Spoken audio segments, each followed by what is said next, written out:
안녕하세요. 안녕하세요. 안녕하세요. 또 오랜만에 유명관 애널리스트님과 함께 저희가 슬기로운 투자 얘기 준비해 봤습니다. 먼저 자기소개 간단하게 하고 그러고서 오늘 시장 이야기 해볼게요. 네. 저는 미래에셋증권 리서치센터에서 퀀트 애널리스트 하고 있는 유명관이라고 합니다. 잘 부탁드립니다. 반갑습니다. 저희 삼프로TV나 유튜브나 경제방송에서 많이 보셨을 텐데 저희가 지난번에도 나왔을 때 퀀트는 어떤 일을 하는 곳이며 그리고 그 지표를 통해서 어떻게 종목을 발굴하는지 막 그런 이야기 나눠봤잖아요. 그렇죠. 오늘은 어떤 거 위주로 이야기해 주실 건가요? 아무래도 이제 1월달하고 2월달에 주식시장이 좀 힘들었잖아요. 네. 근데 어쨌든 3월 FOMC를 기점으로 조금은 변동성이 그래도 완화가 되는 모습을 보이고 있는데 그래서 앞으로 어떻게 조금 투자 전략을 수립하면 좋을지에 대해서 고민해보는 자료를 지난주에도 냈었고요. 네, 아마도 전반적으로는 일단 1분기 실적으로 관심이 확 쏠릴 거예요. 이제 이제는 4월달에 본격적으로 일단 삼성전자부터 실적 발표 시작할 거고 3주차나 4주차 들어서부터는 이제 다른 기업들도 차례차례 실적 발표를 할 텐데요. 저희가 가장 걱정을 많이 하는 게 원자재 가격이 굉장히 많이 올라서 기업들한테 안 좋을 거다라는 이야기들이 많은데 이러한 것들을 과연 기업들이 잘 방어를 했는지 혹은 방어를 못했는지를 이번 1분기 실적 시즌에서 확인을 한번 해볼 수 있기 때문에 굉장히 좀 중요하다라고 저는 보고 있고요. 그리고 워낙 이익에 대한 설명력이 조금 떨어지는 지금 시기잖아요. 어쨌든 네.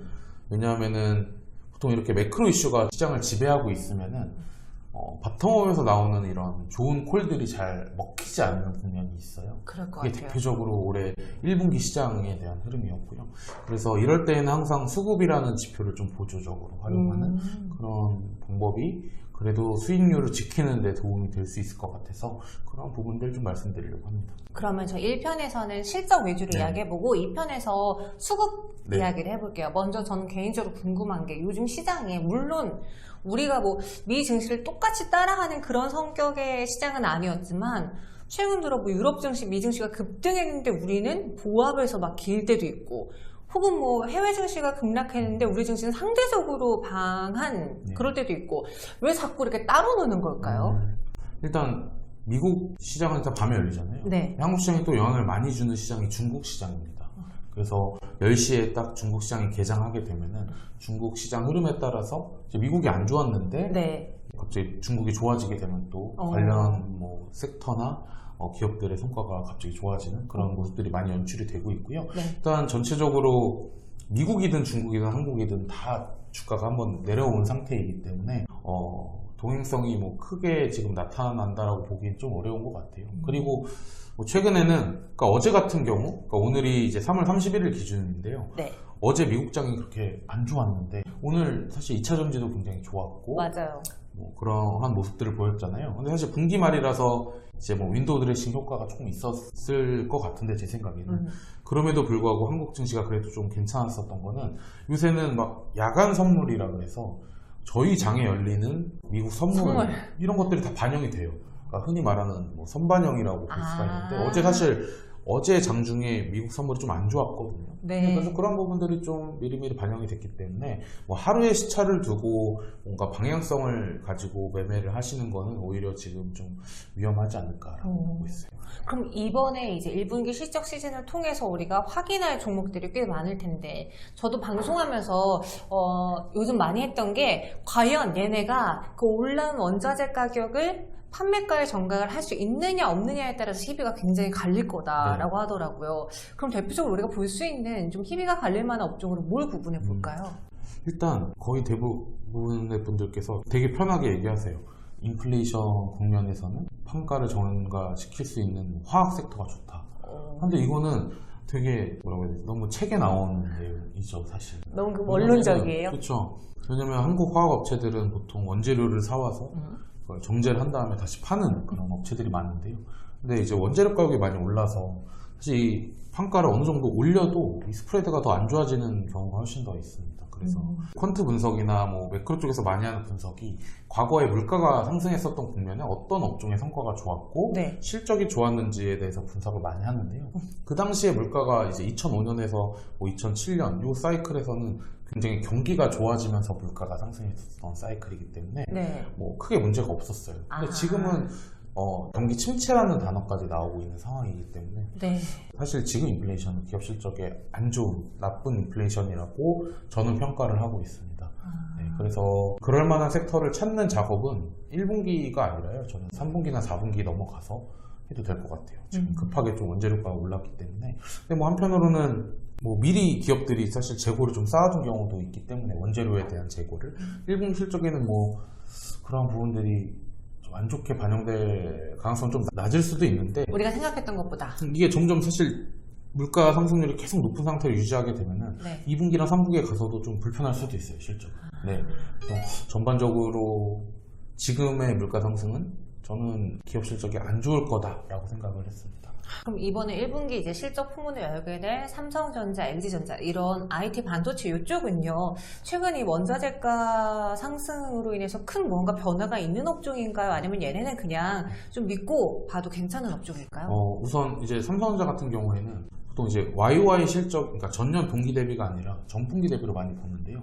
1분기 실적은 뭐 안 좋다라고 많이 보고서가 나오고 있어요. 뭐 전자나 하이닉스나 전부 다 2분기에 업황이 괜찮아진다라고 코멘트들이 많이 나오고 있는 상황이고요. 당장 1분기 실적은 좀 재미가 없을 것 같다라는 게 지금의 컨센서스입니다.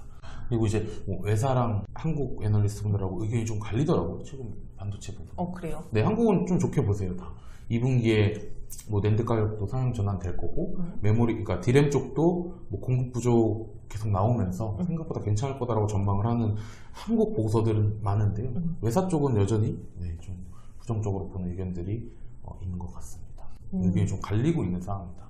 사실 그러면은 이제 전자 실적이 왜 중요하냐면은 네. 전자가 재미가 없으면은 사실 흔히 이제 종목장이라고 하잖아요. 지수는 박스에 받쳐 있고 맞아요. 방금 말씀해주신 이제 뭐 비료나 뭐 그런 것들도 각광을 받을 수 있는 이유가 그러니까 전자가 쉬기 때문이에요. 기본적으로. 그러니까 큰 돈이 거기에 안 네. 가니까. 네. 그래서 1분기, 2분기, 상반기 동안에 어쨌든 퀀트지만 지수에 대한 전망을 간단하게 상반기 시장을 말씀드리면은 네. 그냥 저는 완전히 박스권으로 보고 있고요. 계속 순환매 나올 것 같아요. 그래서 이제 좀 뭐 편하게 말씀드리면은 그러니까 스텝 한 번 잘못 밟으면 엇박 나면. 엇방 이게 뭐 그런 표현 하잖아요. 그러니까 이제 뭔가 매매를 좀 자주 하는 분들께서는 뭐 예를 들어 오늘 2차전지 잘 수익 내고 다음번에 뭐가 오를지 이제 고민하다가 또 뭔가 거래량 붙고 주가 오를 때 딱 붙어서 이익을 먹고 하는데 계속 이제 변동성이 거의 없는 지수 전체적으로 없는 상태에서 특정 섹터가 지금 계속 돌아가면서 오르고 있는 장세잖아요. 네, 그래서 갑자기 시장이 좀 와르르 무너지지 않는 이상은 스텝을 굉장히 잘 밟는 게 되게 중요합니다. 그럴 자신이 없다면 그냥 내가 갖고 있는 게 차례가 올 때까지 기다릴 수밖에 근데 그것도 없겠네요. 하나의 방법인데 안 올 수도 있죠, 그 차례가. 너무 슬프다. 그렇죠. 그래서 뭔가 그러니까 주식을 저희가 고를 때 네. 싸거나 혹은 성장성이 있거나 뭐 둘 중에 하나는 만족을 해야 돼요. 싸지도 않은데 그렇다고 실적이 잘 나올 것 같지도 않으면 그거는 사실 파는 게 맞죠. 과감하게 버려야죠. 네, 싼 것들이 뭐 흔히 뭐 업계에서 많이 말하는 게 가치주, 성장 나오는 게 성장주. 근데 뭐 상반기 내내 저는 그냥 비슷할 것 같아요. 왔다 갔다 할 것 같습니다. 그럼 좀 약간 퀀트적인 질문을 네. 드려봐야 될 것 같아서 네. 억지로 한번 짜내보자면 네.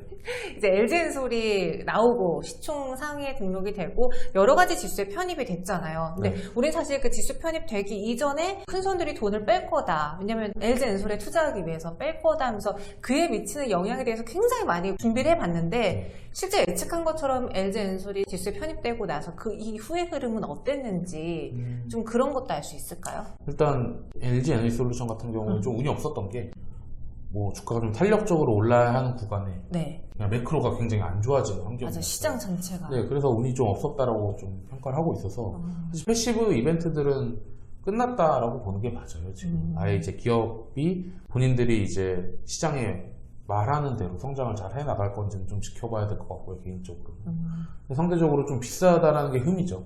다른 셀 업체들보다는. 맞아요. 아니, 시총 비싸죠. 2위니까. 근데 예전에 있잖아요. 그 삼성전자가 막 오르는 날 다른 종목들 다 죽잖아요. 네네네. 요새는 엔솔 아마 지난주 금요일 날이었나? 이게 엔솔이 갑자기 0.7%? 맞아요. 때 아마 다른 종목 들고 계신 분들은 진짜 재미없었을 거예요.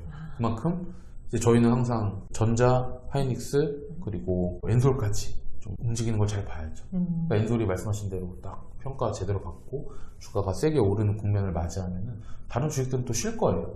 그래서 뭐 저는 스텝 잘 맞추는 게 올해 상반기 시장의 성과를 좌우하지 않을까라고 보고 있습니다. 삼성전자의 길을 걷게 되는 LG엔솔인 것 같은데, 그럼 일부를 좀 실적으로 마무리해 보자면, 총평을 내려보자면 1분기 실적에서는 살짝 간보는 그런 시즌인 것 같네요. 여기서 우리가 투자 판단을 결정하기보다는 2, 3분기까지 봐야 되다 보니까 다소 재미가 없는 실적 시즌이 될 수도 있겠다. 네, 그렇죠.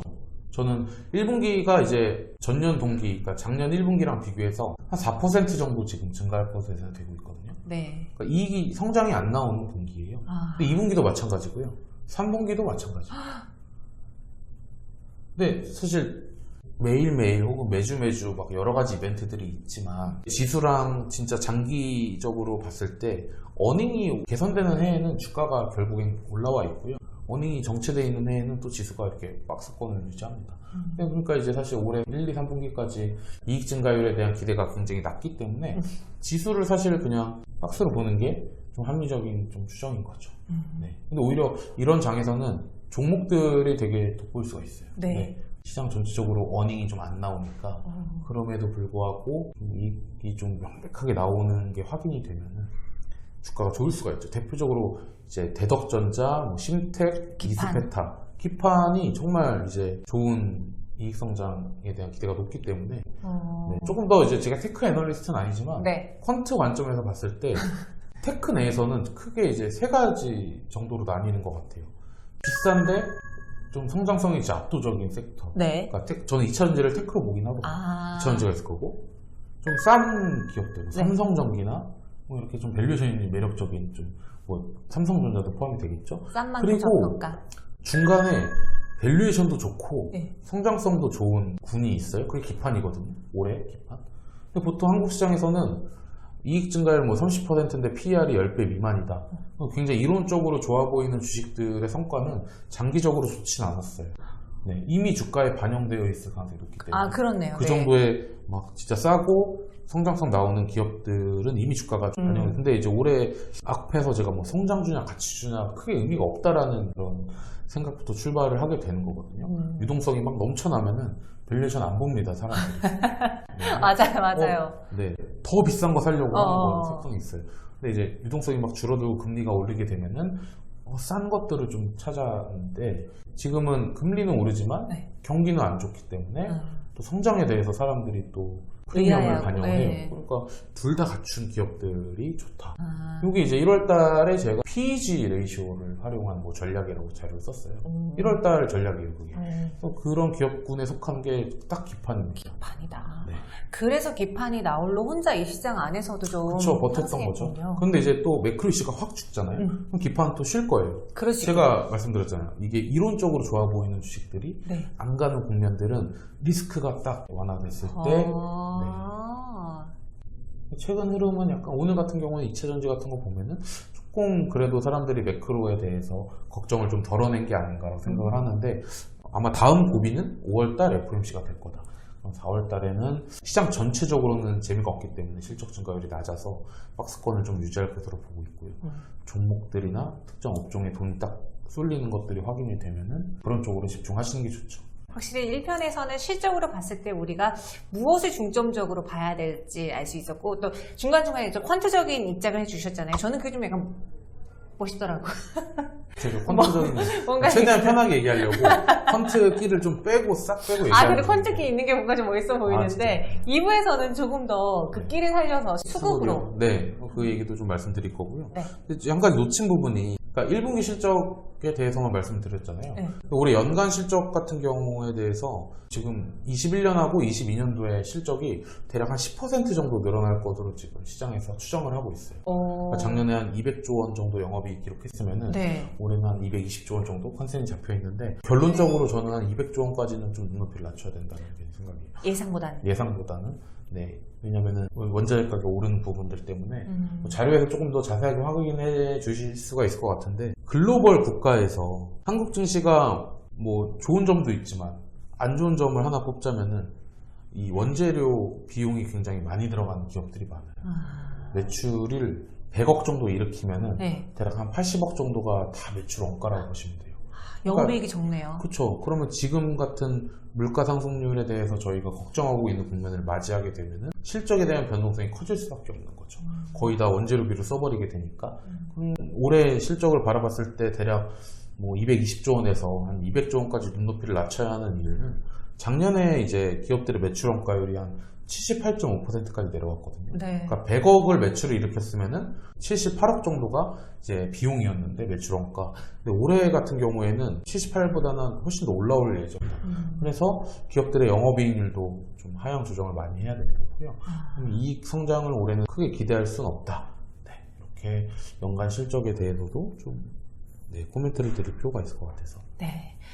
참 지루했기 때문에 뭔가 일을 확 바꿔줄 만한 그런 시장을 많은 분들이 기다리고 계실 텐데 여러분들 마음의 준비를 좀 하면서 이 시장 안에서 지치지 않게 나름대로 자신만의 기준을 좀 세우셔야 될 것 같습니다. 그게 없다면 너무나 빨리 어떻게 보면 나가 떨어질 수 있는 그런 시장이니까요.